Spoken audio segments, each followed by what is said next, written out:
it's been a while since I posted. Things have been a bit crazy. We've had COVID, we've had all types, we've had rain, we've had sun. It's gone absolutely mental.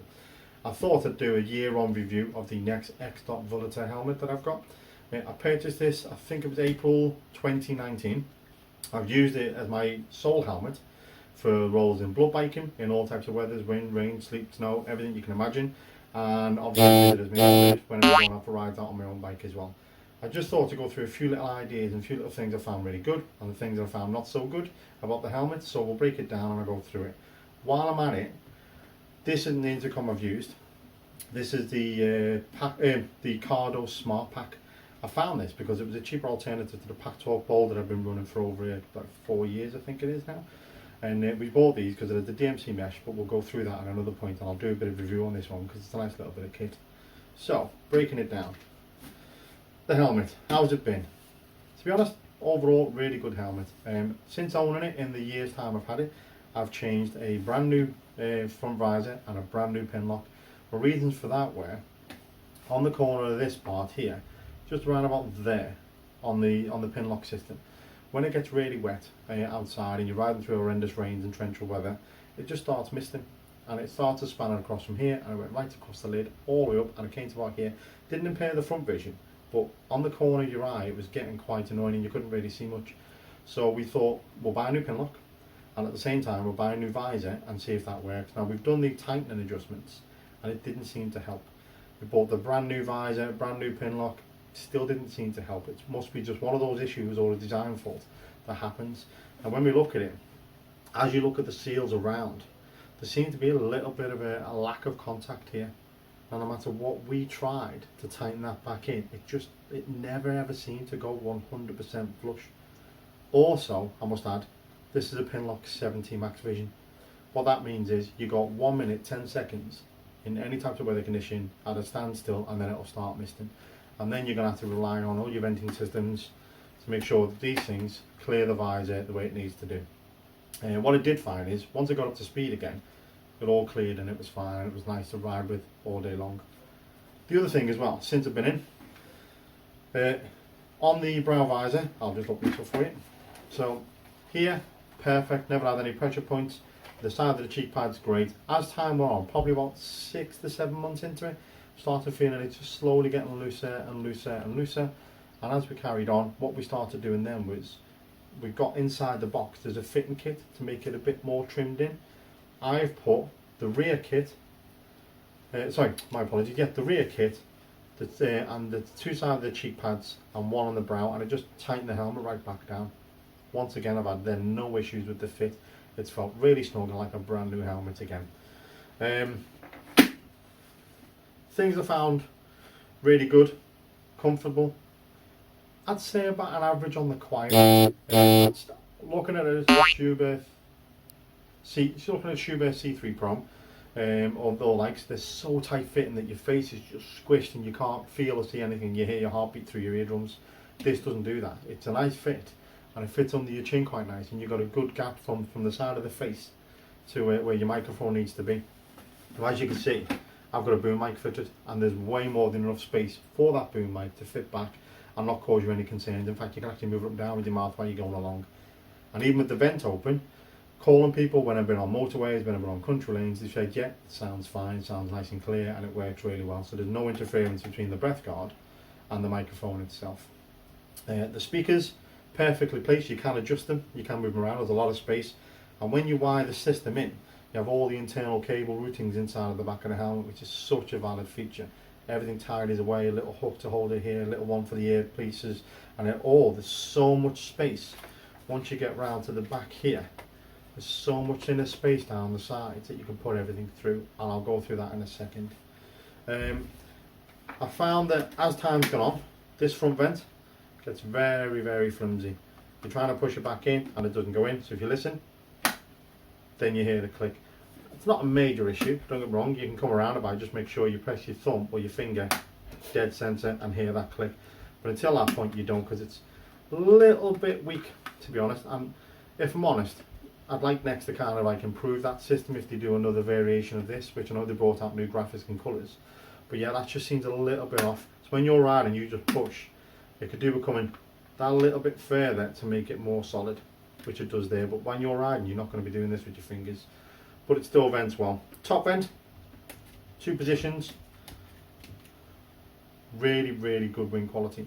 You open that all the way up, you've got your visor down, you can feel the rush right across the brow of your head.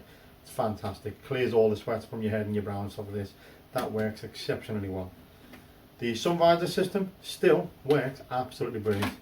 That prominent pointy spike on your bare fingers is fantastic with a gloved hand. So that comes in and out and works absolutely phenomenal every single time. I've never ever had any issues with this whatsoever. I've never had to clean it, I've never had to remove it, I've never had to try and do anything with it. It's just performed exceptionally well. One thing to note, with all your vents down, everything shut in, putting that sun visor down on a cold winter morning, the sun visor screen itself will miss quicker than the pin lock system. That's just something to be mindful of, and I think that happens on every single one. So with your shoe bursts and your showy Neotex, it's all exactly the same way. We've had a little bit of abrasion on the back, so when you put your lid on the floor, be mindful, because that little neck roll, because it's solid and hard plastic, that will start to scrape. I've never felt it rub against my neck, but it just doesn't look that pleasing when you're on it. But once again, not a major concern, to be honest, in my opinion. As for mounting your intercoms, Nexx do their own varied intercom which fits within this little system here. And you can pop that cover off and it's nice and neat all out the way. It's a basic Senna 20S and I wanted more. So I actually had a Pack Torque ball which I've got on another helmet which we'll do a review on later on. But I found I'm putting a sticky pad on and the thing has never ever moved from there. And as I said, I've rode in horrendous storm weather, I've rode in boiling hot sun and minus temperatures, and that has just stayed absolutely solid all the way through. And once it's on the lid, you don't even notice any wind noise or anything while it's there as well. My review on these are, I got mine from the guys in Millennium up in St Helens, and they done me a bit of a deal because I had something that had to be returned, and we got a bit of a discount with the fact that we do blood biking and stuff like this because they support that side well. It cost me £300. That is on the expensive side of what this helmet is, and I would compare this more of like your K-Berg Levos, and probably like a showy C3 Basic. Very good quality, very good thing to stay with, and I say I've probably done, I'd say about 15-20,000 miles in this helmet in the year that I've had it, so it's done an awful lot of mileage. Little things on the front, the little rubber Nexx symbol, don't ask me when it went, but it went. That little X now is just more like a Y. Don't know why it went, but it's just decided to bugger off on me, so unfortunately that's that. Doesn't look so great, but as you can see, the pearlescent white is still just as nice. The rear vents are a phenomenal touch for the exhaust vents. They work really well, and once again, on a normal finger they actually pinch into your fingers, but on a gloved hand it's fantastic. The weight, it's a little on the heavy side. I can't remember exactly what this one is now. I think it's, give me a second, 1625 grams. It's a big old weight to lump around, especially when the wind really picks up. I now ride a Kawasaki GTR 1400 Tourer, nice big screen. You don't get any buffeting now because of it. But I've also rode the Honda NC750X as part of the blood bikes. Little tiny screen, it stayed true. When you got in proper storm weather, you will feel that extra weight on your neck. You will get a bit of a neck strain because the weight is, it's quite a heavy helmet. I know there's heavier and I know there's lighter, and I'd say that falls about the middle. So overall, very good helmet. If people are getting into modular helmet, it's a very good one to pick. I reckon it'll stand up to average use. People doing about what, 3,000 to 6,000 miles a year, you'll probably get 4 years out of this with no issues whatsoever. We've changed the line, as in like washed it through, put it back to making smelling nice instead of having a sweaty bald man brow head on it. As soon as you wash it, it suddenly tightens it all back up again and it fits really nice. The ratchet strap, I've had to adjust this little part because I found it was just digging into my neck.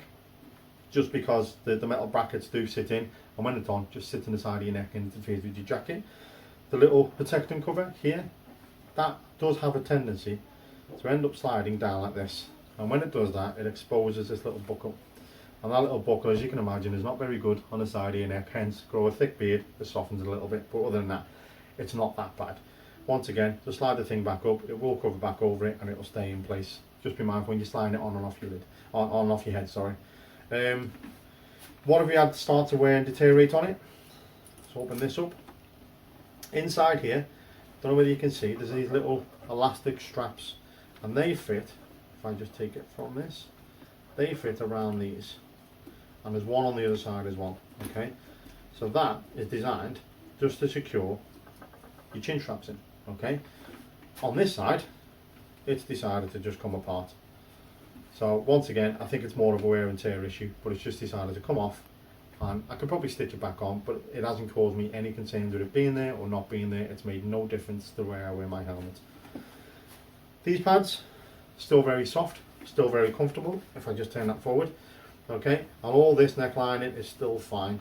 We did start noting a little bit of fraying on the back, once again, on and off your helmet head all the time. I say I going out of hospitals regularly, so more than often than not, we're like a 40-minute ride, helmet back off, helmet on, next job, helmet off, helmet on. So you think about it, I've probably done about 6-7 years worth of riding with this helmet within that year's time, when you can compare it to normal riding.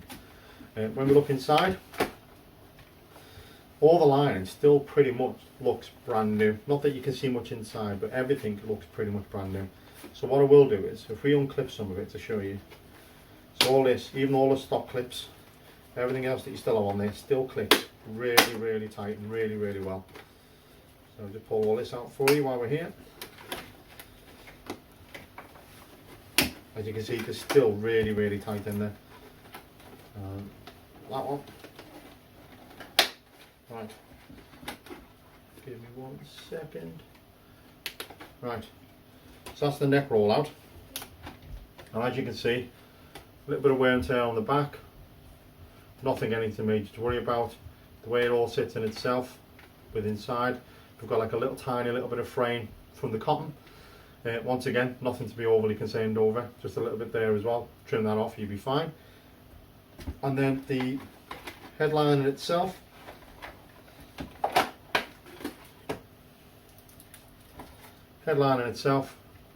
still really washable, still really fresh. There's no degrading of any form of the foam inside of it whatsoever. All that is pretty much staying in a perfect condition. Little marks here, as you can see, where I've obviously removed the headline in and out to wash it quite regularly, and obviously fitting the intercoms and stuff like this. But once again, that's stood up to it. We've got probably a little bit of fraying, I think, just on the edges here, just a little bit of cotton, just something to be mindful of. But to be fair, the amount I've used it has been phenomenal. Inside the gubbins, I put a bit of tape on this because a little Velcro attachment on the side on my pack torque just come off. I think it's because I've had it for that long, it's just decided to fall apart. Like me, it's getting old. So I've found inside where your chin guard, the ratchet strap goes, this will fit within. So you can see it in there, and it will fit in there. So when you're putting your microphone on, you can tuck it in, put it round. Once you pull this down, it goes nice and flush, and you don't even feel it on the side of your face then. The cable routings, if I just push this to one side, don't know if you can see, but just there's a little cable routing, and I hold all the cables in, and I just found that the back of the neck roll is fine, and you can see the amount of space that you have down the side. Just push all that away in and push it underneath, and it's gone. Absolutely fantastic bit of kit the way it does it. Me personally, I'd like them to make this side just a little bit longer, just a smidgen longer. So instead of it being a side neck, it comes more under your chin, and I think that would make it a little bit comfier for you. But all these straps have worked perfectly. They've never had to be greased or oiled or anything like that. They've actually performed really, really well. You can see on the side of the strap here just a little bit of disfiguration on there, but I've had to move it because that's where it used to be, and I've obviously adjusted it down to make it a bit comfier so I can get more of a ratchet strap on. Other than that, everything else performed really well. My expensive helmet bag cover is literally a cheap neck roll, works really well. So overall, apart from the one little stone chip which ricocheted off my head at some point, don't know where that was, I'm going to blame one of the guys I ride with for throwing stuff back at me in the back of the bike. Other than that, the thing has performed exceptionally well. So glad I bought it. This is now going to be a sole purpose work helmet for the bud bikes, because I've now moved on to an AGV Sport Modular carbon one, and we'll do a bit of review on that later on. The bag, still going, still in pretty much new condition. It's a cheap bag. It does the job. It's got a bit of a fleece lining inside to stop any scratching, but all in all, does really well. So that's that done. Yeah, if there's any other questions you want over this helmet, if there's any ideas you want about fitting kit, on where we've been and what we've done, just ask me in the comments. I'll get back to you as quick as I can. I know it's been a while since we've uploaded, but I am going to look to do some more videos as time goes on, because we've got an awful lot of stuff that we need to get through. While I'm talking of that, what I will be going through with you is, I've had a set of held air and dry gloves. I've had them for about a year and a half again. I'll go through a review on them. And I've also got, if you mind me 1 second, I have an AGV Sport Modular full carbon helmet. I'll do a bit of review after this one, and I'll go through the way that one feels and how much differences there are between the two and what I like compared to the other ones as well. So we'll do a review on that one. And then I've got one more thing. If I can just get you to go and get me that box. I've had one little gift turn up. Pretty much what I arrived. I went to the guys at Motor Legends and I've ordered myself one of the new Reacher Infinity Pro 2 laminate kits. So it's not a Gore-Tex laminate, it's called an Aqua Shell Pro Limited laminate system. It's like a 2-layer laminate, and I've ordered this. We're going to open it up, see how it fits, test ride it, see what it's like on the bad weather that we ride in, and I'll give a bit of a review on it, because there's not much about this jacket apart from the initial product review on Motor Legends. I don't think anyone's actually gone on the road and reviewed it. Now this is not to be mistaken with the Infinity 2 jacket where it has a drop liner. This is a full laminated jacket and trouser suit. I think the trousers are 3 and 2-layer laminate, and this is all a 2-layer laminate, so it's a bit comfier. And yeah, we'll go through that one as well. So there are a lot more videos to come, guys. I think as well, probably the end of this week, we're getting the bike cameras front and rear. Rather than going for the in-of K2s like a lot of people have gone, I've seen a few people who've had them and said they're brilliant. I've seen a few people who had them and said they're crap. I've gone for a Blue Sky Sea DV988, I think it is. I'll confirm that though. I'm going to stick that on my bike and we'll go through with that. So then we'll get some more road reviews and we can get things while I'm out on the bike as well and kind of see what we do in the road of a road bike. I hope that's okay for you. I'm really warm because it is ridiculously hot. I'm short, fat and bald. I'm not meant to be in the heat, so I'm doing the best I can. I've got no fans on so you can hear me a bit better. I am trying a new little microphone system which I bought from Amazon, which is this little doody-da, and we're going to see if that works any better. And because we've now upgraded our laptop to a swanky Windows 10, yes, I am old, yes, I am still trying to catch up with the times. We've got a software editing pack on that, so hopefully, fingers crossed, little fat man such your fingers can actually get some videos going for you as well, guys, because yeah, it's been a while, hasn't it? So anyway, I hope you like what I've done. I hope you like the review on the old X-Vilitur. As I say, I still think it's a cracking lid. It's a very good mid-range helmet. I think it far exceeds the competition of that price range by a mile. Hope to see you soon. Hang around for my next videos, and we'll catch you later on. Take it easy, guys.